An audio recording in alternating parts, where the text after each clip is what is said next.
Assalamualaikum warahmatullahi wabarakatuh. Alhamdulillahirabbil alamin wassalatu wassalamu ala sayyidina Muhammadin wa ala alihi washabihi ajmain. Amma ba'du. Kita lanjutkan kembali mata kuliah kita. Kali ini tentang thermal analysis atau analisis thermal. Di mana pada analisis ini ada 3 macam yang akan kita bahas, yaitu TGA, DSC, dan DTA. Yaitu thermal gravimetry analysis, differential scanning calorimetry, dan differential thermal analysis. Nah, thermal analysis sendiri merupakan salah satu cabang ilmu di material science, di mana dia mempelajari tentang sifat-sifat material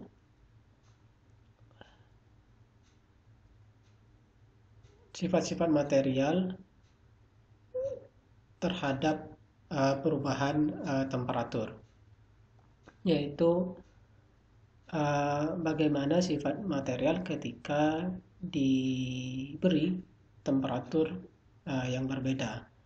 Apa saja sifat materialnya itu, termasuk misalkan pengurangan beratnya ketika dipanaskan, ataupun temperaturnya bagaimana, dan energinya seperti apa, atau entalpi. Nah, secara konvensional thermal analysis ini sudah banyak digunakan di lab atau di R&D, Research and Development. Tapi dalam prakteknya itu banyak digunakan di industri kimia atau industri material, atau khususnya di industri farmasi juga, itu pada quality control saat manufacturing. Jadi pada saat pembuatan sediaan farmasi digunakan untuk quality control, dan juga terakhir pada inspeksi material tersebut. Selain di medical science atau di pharmaceutical, juga banyak digunakan di makanan ataupun di polimer, di industri keramik, metal, dan yang lainnya. Umumnya ada berbagai macam teknik analisis thermal, tapi yang umum kita hanya akan membahas 3 ini yang cukup umum. Yang pertama yaitu thermogravimetric analysis atau TGA, di mana teknik ini mengukur perubahan berat materialnya atau bahannya pada saat pemanasan, yaitu yang diukur adalah masanya. Yang kedua merupakan differential scanning calorimetry atau DSC. Ini mengukur panas yang diserap selama proses perubahan temperatur tadi atau pemanasan, di berapa energi yang diserap atau entalpi. Sedangkan differential thermal analysis adalah perbedaan temperatur antara sampel dengan standar yang inert. Jadi ada dua sampel nantinya, dan perbedaan temperatur antara sampel dan standar itu dihitung. Outputnya merupakan delta T tadi, perbedaan temperatur. Yang pertama kita ke TGA dulu. Seperti yang kita jelaskan tadi, dalam thermogravimetry analisis ini mengukur perubahan berat suatu zat, suatu sampel pada saat suhunya dinaikkan atau dirubah. Jadi ini ilustrasi gampangnya di thermobalance instrumennya disebut dengan thermobalance. Jadi ini sampel, terus furnace ini dipanaskan suhunya, maka nanti di record beratnya, penurunan beratnya seperti apa. Lalu diperoleh termogram seperti ini. Jadi ini penurunan berat terhadap temperaturnya.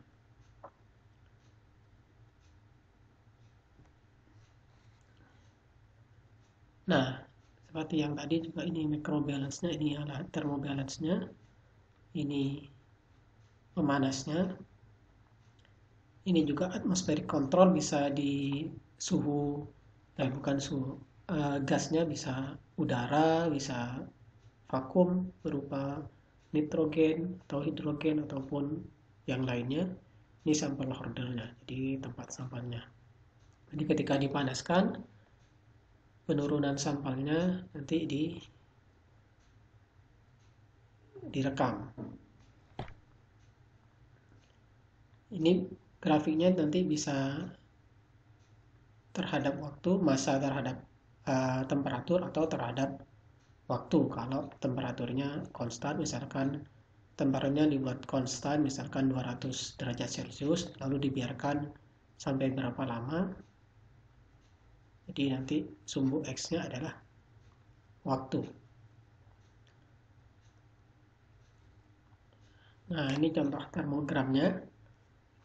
Kalau benda itu stabil pada saat pemanasan, artinya tidak berkurang masanya, maka grafiknya ini, termogramnya akan flat saja, lurus.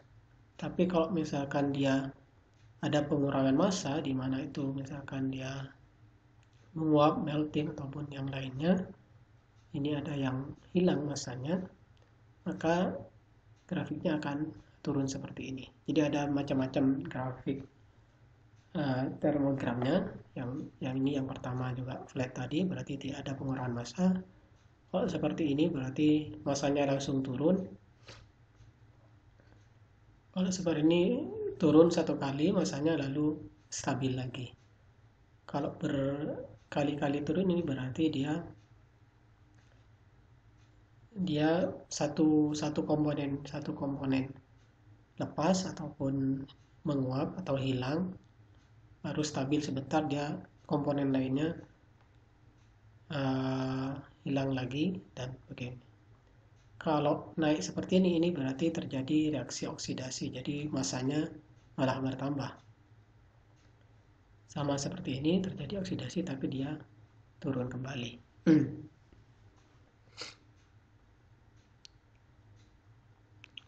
Nah, contohnya misalkan AgNO3 di sini.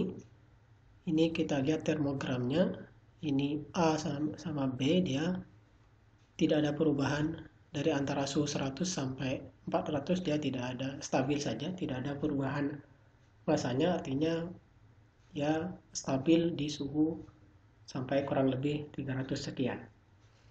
Nah, namun ketika suhunya kita naikkan lagi kurang lebih sampai 500, maka ini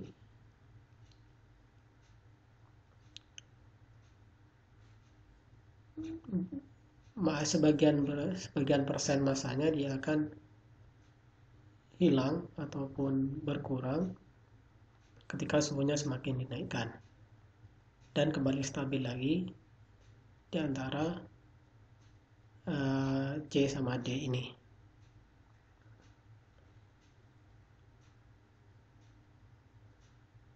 Jadi artinya di B ke C ini terjadi dekomposisi dari AgNO3 menjadi Ag, NO2, dan O2. Jadi dia terdekomposisi menjadi ini. Setelah itu dari C sama D dia stabil kembali. Berarti tinggal Ag-nya.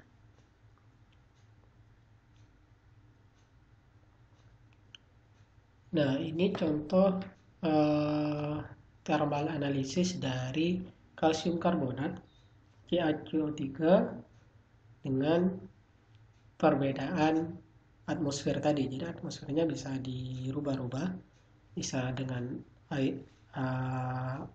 udara biasa, atau dengan vakum, bisa pakai nitrogen ataupun yang lainnya, bisa argon dan segala macam, atau bisa pakai CO2. Kita lihat Ca CO3 kalau dengan perbedaan atmosfernya, kalau di vakum dia terdekomposisi di sekitar kurang dari 500, tapi kalau dengan menggunakan suhu ruang biasa, dengan udara biasa, dia sekitar 750 baru dia terdekomposisi. Tapi kalau CO2 menggunakan atmosfer dia terdekomposisi, dan CO3 terdekomposisi menjadi CaO ini di sekitar 900-an ke atas.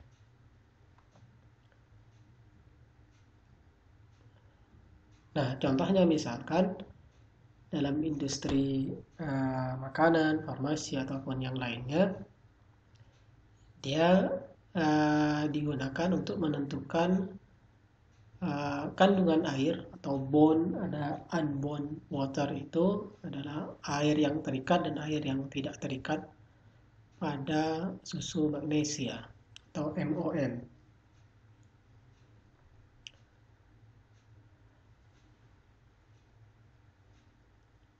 Atau ini di obat ya.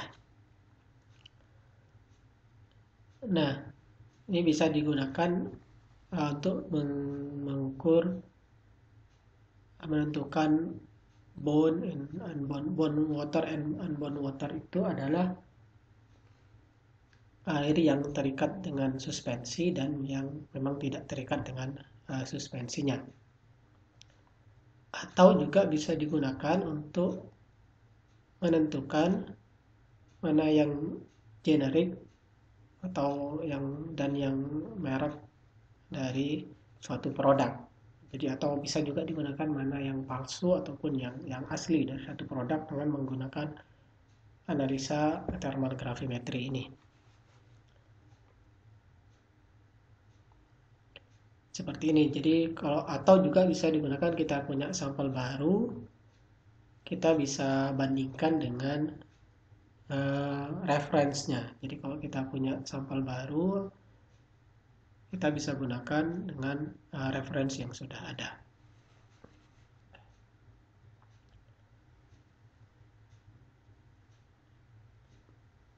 Nah, ini yang contohnya, misalkan dekomposisi Ca C2O4 H2O dalam suasana vakum.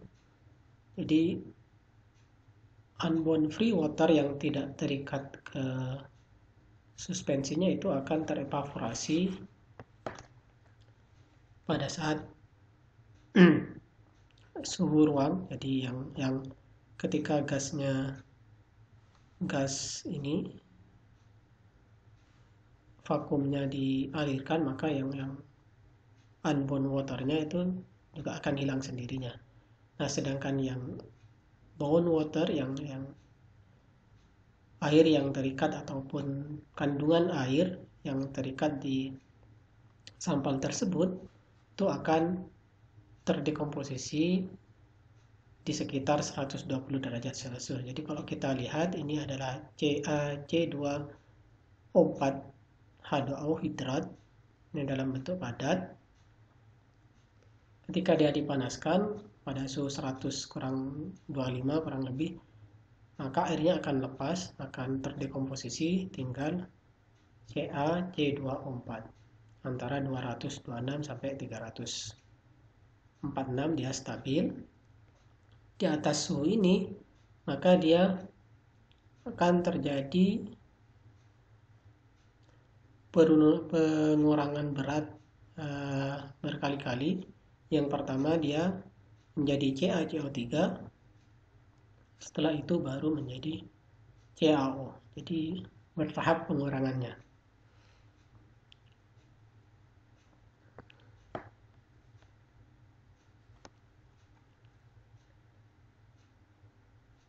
Nah, untuk apa aplikasinya? Ini contohnya misalkan untuk mengukur kandungan air di suatu sampel obat misalkan ataupun material-material lainnya, dan juga bisa menggunakan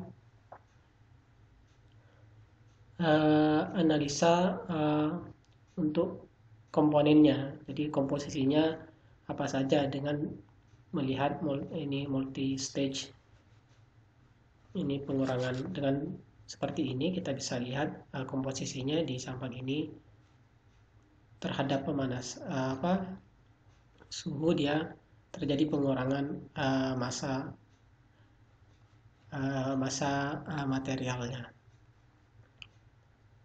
Atau juga bisa digunakan untuk thermal stability. Jadi benda ini atau obat ini atau material ini stabil atau massanya tidak akan berkurang sampai suhu berapa. Kita bisa digunakan untuk analisa seperti itu. Sehingga kita bisa mengestimasi juga lifetime dari produknya, berapa lama dia akan bertahan dan segala macam. Dan juga kecepatan dekomposisinya seperti apa. Khususnya banyak digunakan di industri manufaktur untuk sediaan farmasi kalau di bidang farmasi. Nah, sekarang kita ke differential scanning calorimetry. Ini mengukur panas atau energi yang diserap oleh suatu sampel, di mana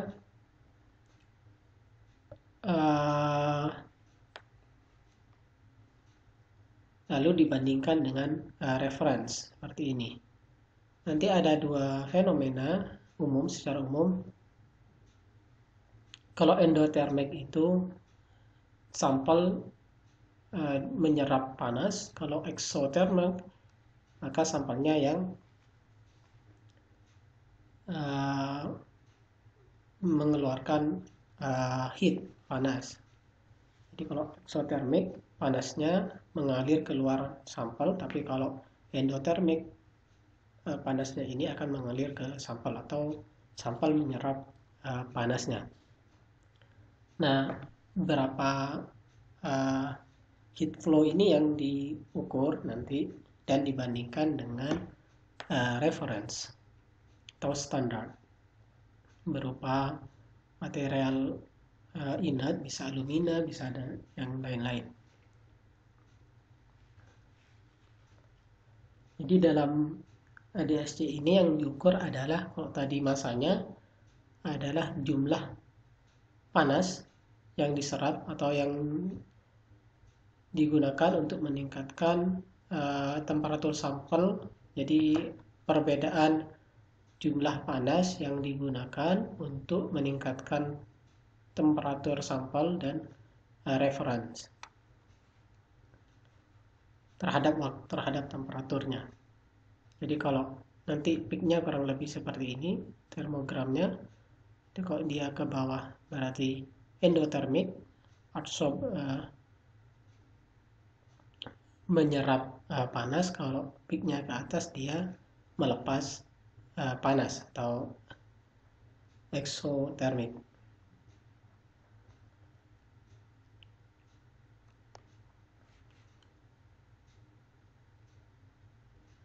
Nah, selain DSC tadi ada juga DTA, Differential Thermal Analysis. Ini yang diukur, kalau tadi adalah energi atau panas yang diserap, tapi kalau ini adalah yang diukur adalah temperaturnya. Yang digunakan temperatur nanti dibandingkan dengan reference. Jadi kurang lebih sama sebenarnya, cuman kalau yang DSC ini adalah energinya, energi atau panas, heat flow tadi yang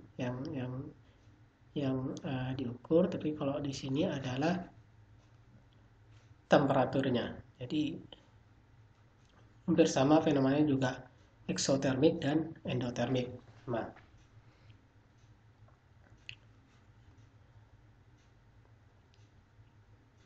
Jadi kurang lebih konsepnya sama antara DTA dengan DSC tadi, yaitu membandingkan sampel dengan reference. Tapi kalau di DSC tadi heat flow-nya, jadi energi panas yang diserap, tapi kalau di sini adalah satuannya temperatur. Kita lihat contohnya, ini termogramnya. Kalau di sumbunya adalah heat flow, tapi kalau DTA dia temperatur.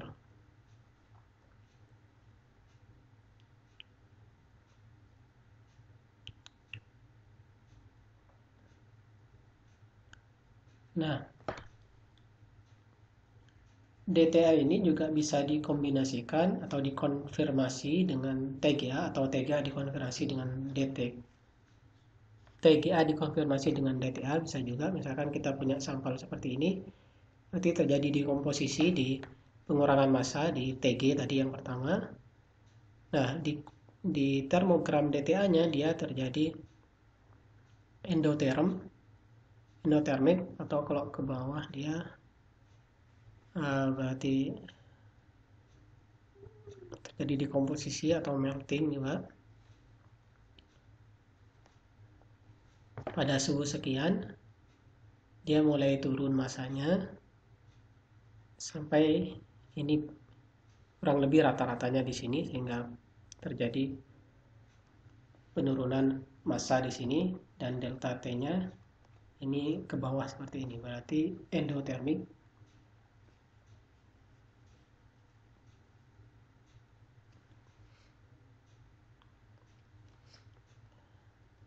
Lagi seperti ini,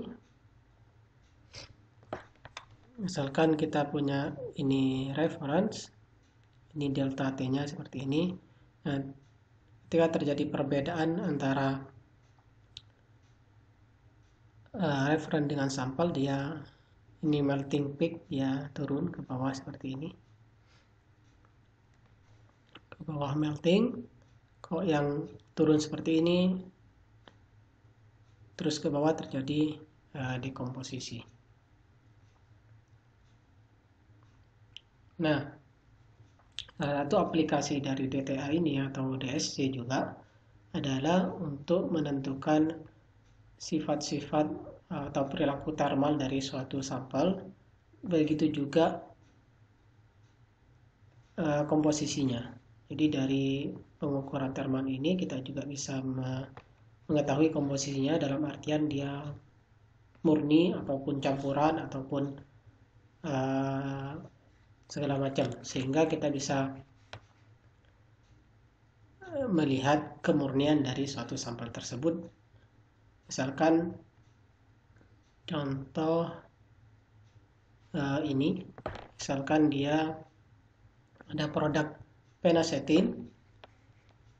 Kalau kita ukur dengan thermal gravimetri ini, kita tinggal bandingkan dengan reference-nya. Kalau dia terjadi melting peak di sini, ini berarti kemurniannya 96%, tapi kalau semakin ke sini dia lebih murni atau 100%. Jadi misalkan kita punya sampel baru phenacetin, tinggal kita bandingkan dengan reference-nya, nanti peak-nya kalau dia sama seperti ini berarti dia lebih murni, kemurniannya sangat tinggi.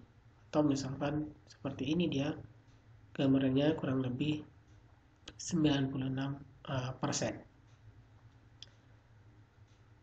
Atau juga ini merupakan dibandingkan dengan referen dengan material lain, ada indium, ada aluminium, dan macam-macam. Kalau melting point ini berarti dia TGA, karena dia mengukur temperaturnya, melting point-nya atau Kelvin sama. Tapi kalau enthalpy satuannya, dia berarti DSC, jadi panas yang diserap oleh sampel pada saat melting point-nya seperti ini. Contoh lainnya, misalkan kita bisa membedakan sebagai namanya fingerprint untuk melihat kita misalkan di industri farmasi, misalkan sebagai quality control kita sudah punya data reference-nya untuk melihat kualitas dari hasil produksi kita. Kita bisa ukur dengan thermal gravimetry. Kita bisa bandingkan misalkan A ini menemukan termogram dari butter dan yang B ini adalah margarin. Kita bisa lihat, cocokkan dengan reference tadi. Kalau peak-nya sama, berarti dia kurang lebih mendekati reference seperti itu. Sudah bagus seperti itu. Jadi bisa digunakan di quality control untuk di industri manufaktur. Atau misalkan kita melihat suatu bahan itu murni atau enggak. Jadi misalkan ada butter dan margarin, apakah. Terus yang ketiga ada bahan yang kita tidak tahu apakah ini kemurniannya benar-benar butter ataupun margarin. Kita bisa uji dengan termogravimetri dan kita lihat peak-nya seperti ini. Kalau dia mendekati atau seperti ini berarti dia butter, atau kalau peak-nya polanya seperti ini berarti dia margarin. Kita lihat misalkan ini adalah thermal analisis dari suatu obat dengan excipientnya, yaitu diclorofenac, sodium diclorofenac, ini yang berwarna biru. Ini ujinya diuji menggunakan DSC. Ini dia baru terjadi melting point di suhu sekitar 290. Baru setelah itu dia setelah ini terdekomposisi. Nah, yang kedua adalah excipientnya berupa magnesium stearat yang warna ini. Nah, dia terjadi di sini, terjadi endotherm di sini.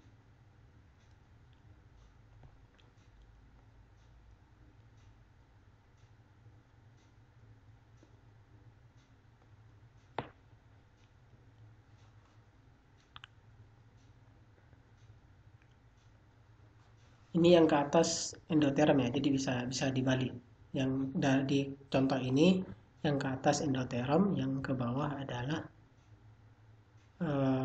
exotherm. Jadi tolong diperhatikan ini. Nah,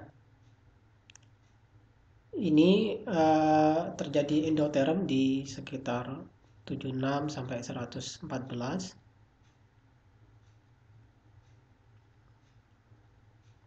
Itu karena sebagian dari sampelnya dia melting dan sebagian juga terjadi evaporasi. Jadi penguapan dari air yang terikatnya. Lalu dia stabil. Nah, kalau dua bahan ini dicampur, maka ini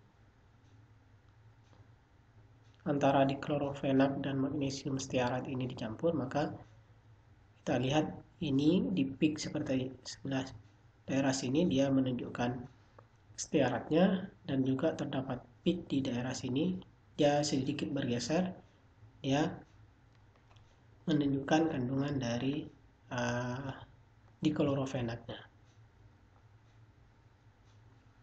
Sama seperti ini juga, ini termogram TGA-nya. Ini diclorofenac, dia terdekomposisi di sekitar 300-an. Sedangkan dia di sekitar 300-an, lalu ini masanya berkurang kurang lebih 46%. Sedangkan stearat ini juga terjadi sedikit penurunan di berapa nih, di sekitar 100 derajat. Ini mungkin air di sini yang berkurang sekitar 3,9%. Baru di 350 dia terdekomposisi seperti ini. Nah, ketika dia dicampurkan antara obat dan excipientnya, kita lihat karakteristiknya. Maka di sini dia sedikit bergeser. Ini adalah penurunan massa dari diklorofenak, sedangkan yang ini adalah excipientnya tadi, magnesiumnya. Jadi itu bisa digunakan juga untuk menentukan kemurnian dari sampel. Jadi kalau kita punya campuran, kita lihat ini dia juga mengandung diklorofenak dan stearat. Jadi dibandingkan dengan reference ini.